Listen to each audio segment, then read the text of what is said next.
Hello ninth class, welcome to AJ classes.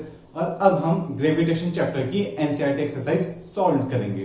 Okay, हम इस chapter में पहले यूनिवर्सल ऑफ ग्रेविटेशन पढ़ा, उसके बाद फ्री फॉल, उसके बाद क्या देखा था, कैलकुलेशन ऑफ फ्री फॉल, उसके बाद हमने pressure, thrust and buoyancy discuss किए। उसके बाद हम आते हैं अपने एनसीईआरटी की एक्सरसाइज पर। तो देखते हैं कि हमारा फर्स्ट क्वेश्चन क्या है। How does the force of gravitation between two objects change when the distance between them is reduced to half। Means क्या कहा कि दो ऑब्जेक्ट हैं, उनकी पहली डिस्टेंस कितनी थी, सपोज दैट r थी।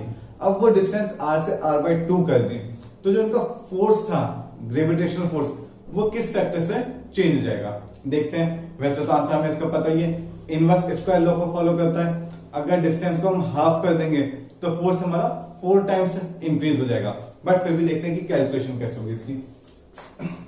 फर्स्ट क्वेश्चन, पहला केस क्या है, कुछ इस तरह से m1 m2 और इनके बीच की डिस्टेंस है r। ये तो हमारा केस फर्स्ट। तो फिर जो हमारा फर्स्ट केस है उसमें मैंने फोर्स दिखा दिया F1, वो कितना होगा g m1 m2 upon r square. अब देखते हैं सेकंड केस। सेकंड केस क्या है कि ये जो डिस्टेंस है ये कितनी कर दी है, r/2, बट मास सेम है, उनमें कोई भी चेंजेस नहीं किए हैं। तब इस केस में मैंने कह दिया जो मेरा फोर्स लग रहा होगा वो F2 लग रहा है, तो वो कितना होगा g m1 m2 upon r/2 का होल स्क्वायर। ओके, इसे मैंने कह दिया इक्वेशन फर्स्ट, इसे कह दिया सेकंड, दोनों को डिवाइड कर दिया। डिवाइड करेंगे तो क्या होगा, gm1 m2 कैंसिल आउट हो जाएंगे। ठीक है, क्या होगा, ये वाला फैक्टर तो कैंसिल आउट हो जाएगा, तो क्या बचेगा F1 upon F2 equals to r/2 का स्क्वायर अपॉन r स्क्वायर। या अगर मैं सेकंड डिवाइडेड बाय फर्स्ट करता हूं, ठीक है, या मैं ऐसे कर लूं, ठीक है, equation second divided by equation first, तब क्या होगा F2 upon F1 equals to क्या आएगा, देखो F2 equals to gm1 m2 तो कैंसिल आउट हो गए, तो क्या आएगा 1 अपॉन r/2 का होल स्क्वायर। ओके, इनवर्सली है ना, तो इसमें F2 से इधर आएगा, इनवर्स में आएगा, और F1 के इनवर्स में क्या था r स्क्वायर, तो F1 के इनवर्स में क्या चला जाएगा r स्क्वायर। तो मैं यहाँ 1 की जगह क्या लिख देता हूं r स्क्वायर। तो कितना हो गया ये r square upon r square by 4 सबसे ऊपर चला जाएगा और r स्क्वायर से r स्क्वायर कैंसिल आउट हो जाएगा। मीन्स F2 की अपॉन F1 कितना आ गया 4। तो मैं यहां से कह सकता हूं F2 equals to 4 times of F1। Means जब डिस्टेंस r थी और r से जब r/2 हुई तो फोर्स पहले वाले की केस के कंपैरिजन में 4 टाइम्स इंक्रीज हो गया। ओके, ये थी हमारी फर्स्ट प्रॉब्लम। फिर देखते हैं हमारी सेकंड प्रॉब्लम क्या है। Gravitational force acts on all objects in proportion to their masses. Why then a heavy object does not fall faster than a light object? Means क्या कहा है, जैसे ये हमारा ग्राउंड लेवल है, ओके, एक हैवी ऑब्जेक्ट है जिसका मास मैंने कह दिया कैपिटल M, और एक स्मॉल मास है जिसका कह दिया मैंने स्मॉल m मास है। ओके, तो ये पूछे जो ग्रेविटेशनल फोर्स होता है, ये जो फॉर्मूला होता है इसमें ये मासेस आते हैं, तो ये जो हैवी मास है वो इसके कंपैरिजन में ज्यादा तेज क्यों नहीं गिरता, दोनों सेम मासेस, दोनों सेम एक्सेलरेशन से क्यों गिरते हैं। तो हमने ये पढ़ा था, मैं चाहे जो भी मासेस हों वो किस एक्सेलरेशन से गिर रहे होते हैं, स्मॉल g से, चाहे ये वाला मास हो ये वाला मास हो। और ये जो ग्रेविटी होती है, ये एक्सेलरेशन ड्यू टू ग्रेविटी, ये मास पर डिपेंड नहीं करती, फोर्स डिपेंड करता है, बट जिस एक्सेलरेशन से ये गिर रहे होते हैं स्मॉल g से, वो एक्सेलरेशन इन मासेस पर डिपेंड नहीं करता। ओके ना, क्या देखा था हमने, स्मॉल g की वैल्यू क्या आई थी, small g equals to gm upon r square.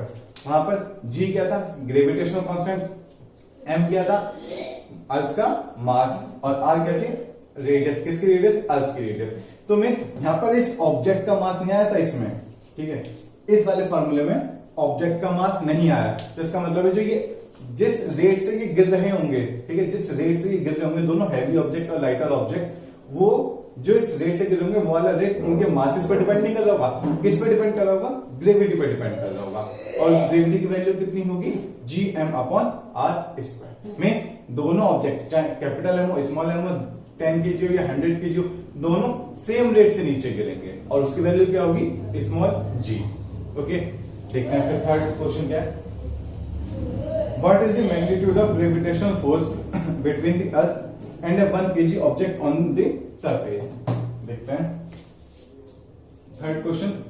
F G M mass of Earth into mass of object upon r square। तो देखते हैं हमें क्या क्या सारा डाटा तो हमें गिवन है, बस वैल्यू पुट्स करनी है। G की वैल्यू क्या होती है 6.67 into 10 to the power minus 11। Mass of अर्थ हमें दिया होगा कितना 6 into 10 to the power 24 into mass of object कितना है 1 अपॉन रेडियस ऑफ अर्थ कितनी होगी 6.4 इंटू 10 to the power 6 का स्क्वायर। आप इसे पूरे को कैलकुलेट करो और जब पूरे को कैलकुलेट करोगे तो आप देखोगे कि ये कितना आ रहा है, फोर्स जो आ रहा है वो आ रहा है 9.8 न्यूटन। ओके, ये हमने शायद फर्स्ट लेक्चर में भी अपने डिस्कस किया था, ग्रेविटेशन का जो फर्स्ट पार्ट था उसमें डिस्कस किया था। F = 9.8 न्यूटन आ गया था। और अगर मतलब अभी ये क्वेश्चन हमारा कंप्लीट हो गया, बट अगर मैं इसमें न्यूटन सेकंड लॉ अप्लाई करूं, F = ma, F है 9.8, m है 1 इंटू a, तो यहां से a की वैल्यू कितनी आ गई 9.8 मीटर पर सेकेंड स्क्वायर। और इस एक्सप्रेशन को हमने क्या कहा था, acceleration due to gravity. Okay, तो ये हमारी फर्स्ट सेकंड थर्ड प्रॉब्लम थी। ठीक है, ये हम साफ करते हैं। इसके बाद देखते हैं कि हमारी नेक्स्ट प्रॉब्लम क्या है।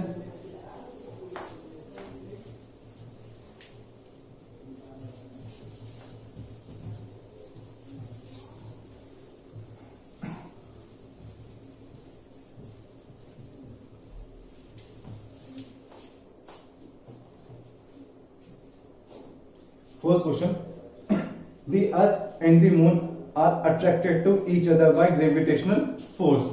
ओके, सही बात है, अर्थ और मून है वो आपस में क्या कर रहे हैं, ग्रेविटेशनल फोर्स लगा रहे हैं। Does the earth attract the moon with a force that is greater or smaller or the same as the force with which the moon attracts the earth? Means क्या पूछा है, जैसे आपके पास क्या मतलब हमारे क्या है, एक अर्थ है, ठीक है, ये सही बना लो, अर्थ है और मून है, ठीक है, ये मून हो गया, ये हमारी अर्थ हो गई। क्या लिखते हैं स्पेलिंग, अर्थ हो गई। ओके, अब इनके बीच में क्या लग रहा होगा, ग्रेविटेशनल फोर्स लग रहा होगा, एक दूसरे को ये अट्रैक्ट कर लेंगे, बिल्कुल कर लेंगे। एफ ऐसे और एक एफ ऐसे लग रहा होगा, सेंटर से लग रहा होगा, मैंने साइड से दिखा दिया, कोई बात नहीं।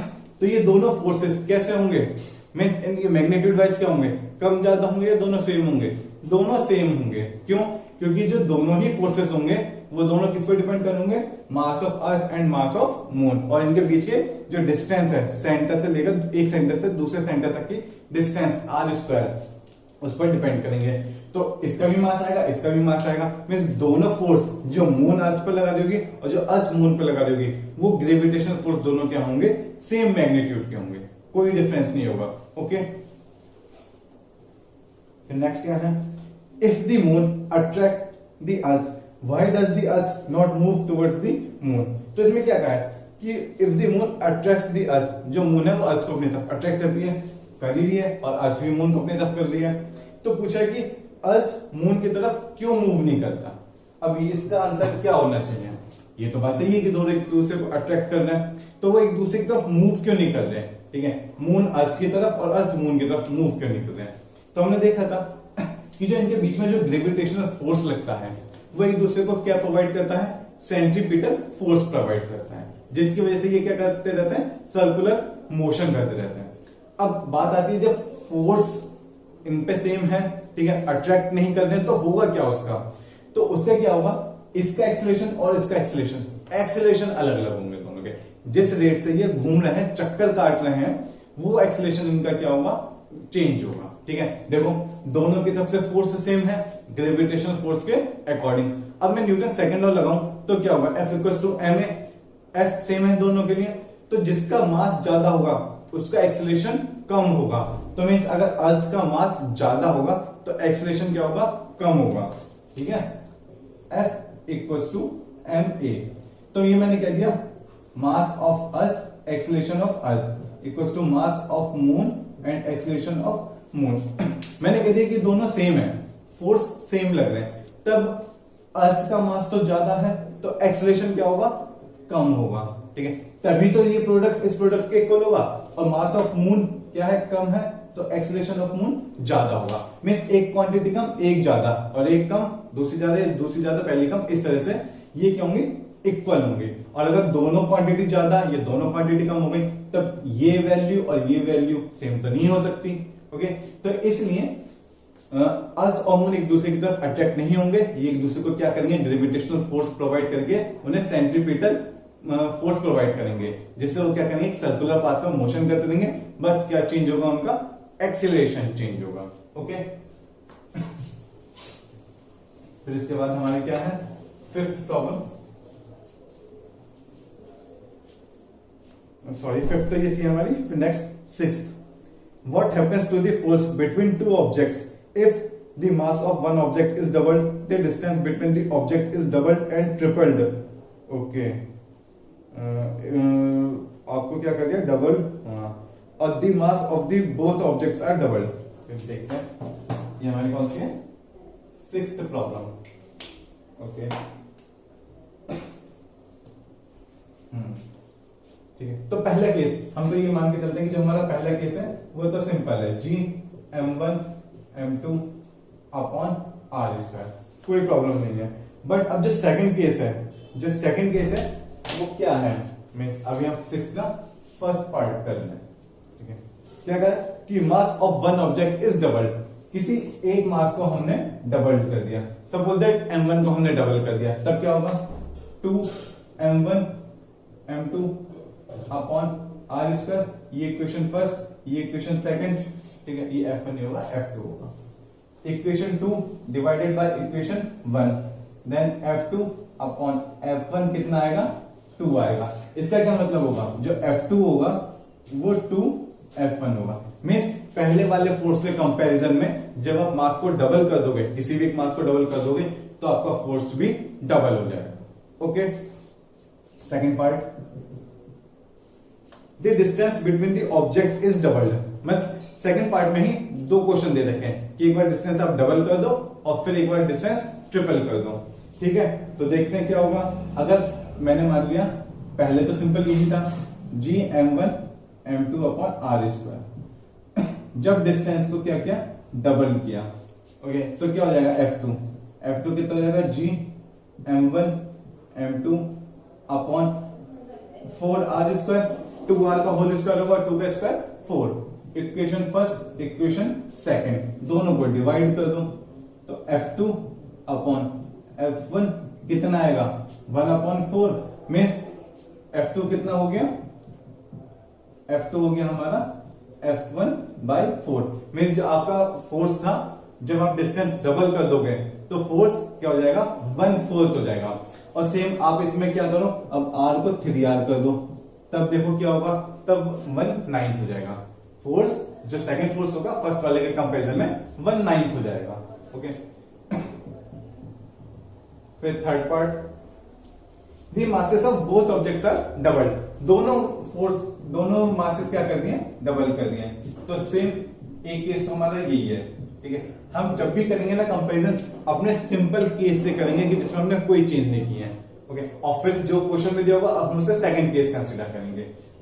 तो F2 कितना हो गया, G 2m1 2m2 upon R square. Okay, F2 upon F1 कर दो तो कितना आएगा, 4 आएगा। मीन्स जो आपका फोर्स था, ठीक है, वो कितना हो जाएगा, 4 टाइम्स इंक्रीज हो जाएगा। कब, जब आप दोनों मासेस को डबल कर दोगे। ओके, और ये बहुत इजी क्वेश्चन होता है, बस इसमें स्टूडेंट क्या करते हैं, कैलकुलेशन में मिस्टेक कर देते हैं। आपको फर्स्ट केस हमेशा कौन सा मानना है, जो सिंपल केस है, F equal to G m1 m2 upon R square. Okay, इसके बाद अब जो क्वेश्चन में कहा होगा कि इसकी डिस्टेंस जो है सेंटर्स के बीच की डबल कर दो, हाफ कर दो, मास डबल कर दो, जो भी केसेस दिए होंगे वो आपका सेकंड केस होगा। और सेकंड केस को फर्स्ट केस से डिवाइड कर दो, तो आपका क्या जाएगा, सेकंड केस वाला फोर्स आ जाएगा किसके कंपेरिजन में, फर्स्ट वाले के कंपेरिजन में, और उसका बता दोगे कि इनका क्या रिलेशन हुआ, मींस फोर्स डबल हुआ, ट्रिपल हो गया या हाफ हो गया, क्या हुआ है। Okay, next, what is the importance of universal of gravitation. The universal of gravitation मतलब इंपॉर्टेंस क्या है इसकी, इंपॉर्टेंस क्या है कि हमें ये बताता है कि यूनिवर्स में सारे ऑब्जेक्ट एक दूसरे को क्या कर रहे हैं, अट्रैक्ट कर रहे हैं, और हमारा जो सोलर सिस्टम है पूरा, उसमें जो प्लैनेट्स हैं वो कैसे बैलेंस है, कैसे एक सर्कुलर पाथ पर मोशन कर रहे हैं, ठीक है, किससे कर रहे हैं, सेंट्रीपिटल फोर्स से, कौन प्रोवाइड कर रहा है, gravitational force. Okay, next, what is the acceleration of free fall. Free fall का एक्सेलरेशन क्या होता है, due to gravity, means acceleration कौन सा कंसीडर करते हैं उसमें, ग्रेविटी वाला, और फ्री फॉल कहते हैं किसे, जब उस ऑब्जेक्ट पर कोई और फोर्स वर्क ना कर रहा हो, सिर्फ ग्रेविटेशनल फोर्स एक्ट कर रहा हो, कौन सा वाला, अर्थ वाला अट्रैक्शन फोर्स उस पर एक्ट कर रहा हो, और उसमें हम एयर रेजिस्टेंस भी नेग्लेक्ट कर देते हैं, कंसीडर नहीं करते, तो उस केस में ऑब्जेक्ट किस रेट से गिर रहा होता है, ग्रेविटी वाले एक्सेलरेशन से, और उसी एक्सेलरेशन को क्या कहते हैं, acceleration of free fall. Next, what do we call the gravitational force between the earth and the object. ठीक है, ये आपको याद होगा, हमने बात की थी कि अगर नाइन्थ क्वेश्चन है, ठीक है, ये हमारी अर्थ है, इस पर ये कोई भी ऑब्जेक्ट है,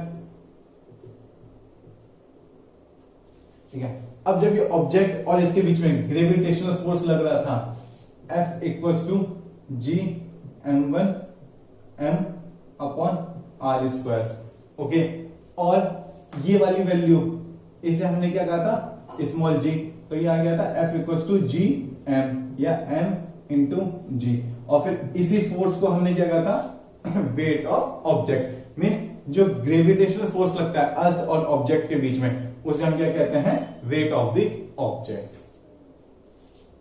next, Amit buys few grams of gold at the poles as per the instruction of one of his friend. He hands over the same when he meets him at the equator. Will the friend agree with the weight of the gold board? मतलब क्या कहा है, ठीक है, इस question को हम थोड़ा मॉडिफाई करते हैं, ठीक है, ये हमारा क्वेश्चन 10th क्वेश्चन है, ठीक है, ये हमारी अर्थ है, ठीक है,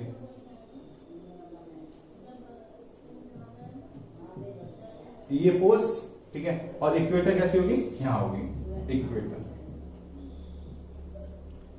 ओके, अब हम क्या करा, आपके एक फ्रेंड ने आपसे कहा कि पोल्स पर जाकर क्या करो, सोना खरीद लो, ठीक है, कुछ गोल्ड परचेस कर लो, तो आपने यहां पर कुछ गोल्ड परचेस कर लिया, ओके, और फिर उसने कहा कि जब इक्वेटर पर आओ तब मुझे उसे वापस दे देना, जितना भी गोल्ड आपने खरीदा वो मुझे वापस दे देना, ठीक है, तो आप इक्वेटर पर गए तो आपने उसे उतना ही सोना वापस किया, बट क्या जितना सोना, जितना गोल्ड आपने पोल्स पर खरीदा होगा, उतना ही आपका जो वेट होगा वो इक्वेटर पर उतना ही होगा, ठीक है, क्या आपका फ्रेंड इस बात से एग्री करेगा या नहीं करेगा, आप खुद सोचो।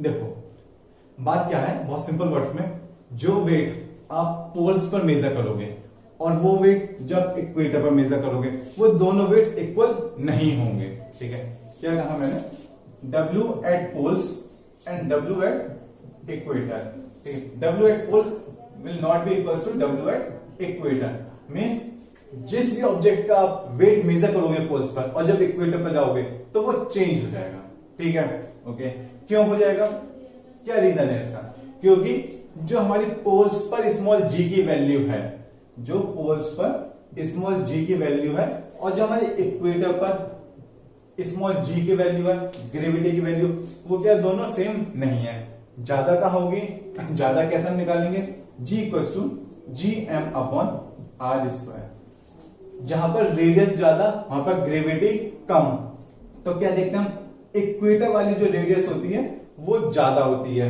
मींस इक्वेटर वाली रेडियस ज्यादा तो ये ग्रेविटी कम, और पोल्स वाली रेडियस कम तो ये ग्रेविटी ज्यादा, means gravity at poles will be greater than gravity at equator. तब क्या होगा, जब पोल्स पर आपने वेट मेजर किया होगा वो इक्वेटर से ज्यादा होगा, ओके, ठीक है ना, यहां रेडियस कम तो ग्रेविटी ज्यादा, और ग्रेविटी ज्यादा तो W इक्वल्स टू क्या होता है, mg, अब जहां g ज्यादा तो वहां पर वेट भी ज्यादा, तो मींस आपका पोल्स पर वेट ज्यादा होगा, इक्वेटर पर वेट कम होगा, बट मास सेम होगा, मास सेम होगा, मास चेंज नहीं होगा। कभी आप सोचो कि मास भी चेंज हो जाएगा, नहीं, सिर्फ क्या चेंज होगा, वेट चेंज होगा। क्यों? क्योंकि मास ग्रेविटी पे डिपेंड नहीं करती, मास स्केलर क्वांटिटी है, उसमें सिर्फ मैग्नीट्यूड बताता है। बट वेट क्या होती है, वेट एक वेक्टर क्वांटिटी होती है, स्मॉल जी पर डिपेंड करती है, तो उसकी वैल्यू, वेट की वैल्यू स्मॉल जी के अकॉर्डिंग चेंज हो जाएगी। ओके, तो ये तो था हमारा 10th क्वेश्चन। ठीक है, अब इसके बाद फर्स्ट टू 10th हमने प्रॉब्लम्स कर लिए, इसके बाद 11th प्रॉब्लम है, 11th से हम नेक्स्ट पार्ट में कंटिन्यू करेंगे। Okay, thank you.